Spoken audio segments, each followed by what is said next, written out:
밤사이 미국 뉴욕 증시는 미 연준 정책자들의 적극적인 통화 완화 주장에 상승 마감했습니다. 스티븐 무누신 미 재무장관은 미중 무역 협상과 관련해 중국과 2차 전화 회담을 가집니다. 장가희 기자와 함께 자세히 알아보겠습니다.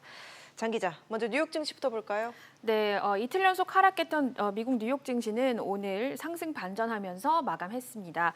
다우지수는 0.01%, S&P는 0.36%, 나스닥은 0.27% 오르면서 장을 마쳤습니다. 네, 사흘 만에 상승한 건데 주요 이슈들 어떤 게 있었습니까? 네, 미 연준 주요 인사 입에서 적극적인 통화 완화 정책 발언이 나왔는데요.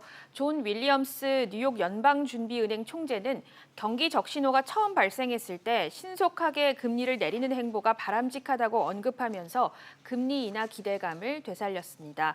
지난주 신규 실업수당 신청 건수는 21만 건으로 전주보다 8천 건이 늘었지만 여전히 사상 최저 수준을 유지했습니다. 네, 그런가 하면 중국 화웨이에 대한 제재를 풀지 여부가 이 무역 협상의 발목을 잡고 있다는 보도가 나왔다고요? 네, 맞습니다. 월스트리트 저널이 현지 시간으로 17일 보도했는데요. 트럼프 대통령이 지난달 오사카에서 시진핑 주석과 만나 중국의 보복 관세를 하지 않고 화웨이에 대한 제재를 일부 풀기로 약속했었습니다. 즉 국가 안보에 위험이 없는 분야에 한해서 미국 기업들이 화웨이에 부품 등을 팔 수 있도록 면허를 발급하겠다는 겁니다.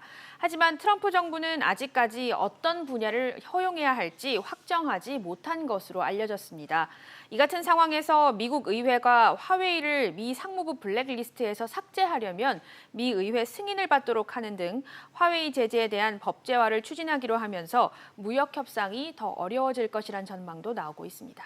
이런 가운데 스티븐 무누신 재무장관은 미중 무역 협상과 관련해서 중국과 전화회담을 할 예정이죠? 네, 지난 9일 첫 전화 접촉 이후에 두 번째인데요. 향후 대면 협상 일정을 잡을 수 있을지 관심이 모아지고 있습니다. 예. 무누신 장관은 현지 시간으로 어제 CNBC와 인터뷰에서 중국 측과 전화 통화를 할 것이라고 밝혔는데요. 전화 통화가 잘 되면 대면 회의가 열릴 것으로 기대한다고 밝혔습니다. 무누신 장관은 화웨이와 관련한 보도에 대해서는 화웨이가 협상에서 걸림돌은 아니다라면서도 많은 복잡한 이슈들이 있다고 설명했습니다. 네, 미중 무역 전쟁이 장기화되면서 이 중국에 있던 기업들이 중국을 나가는 이런 움직임도 확산되고 있다고요. 네, 일본 한 언론에 따르면 주요 글로벌 기업 50곳 이상이 생산 거점을 중국 밖으로 옮기겠다고 발표를 했거나 이전을 검토 중입니다.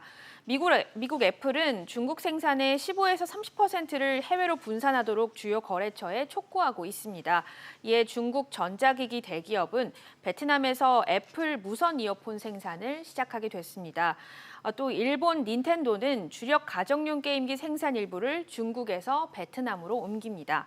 이전이 본격화하면 중국 경제가 타격을 받는 것은 물론 기업들도 부품 조달망을 새로 짜야 하는 등 부담이 커질 것으로 보입니다. 네, 주요 7개국은 글로벌 IT 기업들의 매출에 대해서 디지털세를 부과하기로 했다면서요? 네, 현지 시간으로 어제 프랑스에 모인 G7 재무장관과 중앙은행 총재가 디지털 과세안에 대해서 내년 초까지 밑그림을 그리기로 했습니다. 예. 디지털세는 구글, 페이스북 등 온라인을 기반으로 하는 거대 IT 기업들이 각국에서 수익을 내면서도 해당 국가에 법인세를 내지 않아서 거론되기 시작했는데요.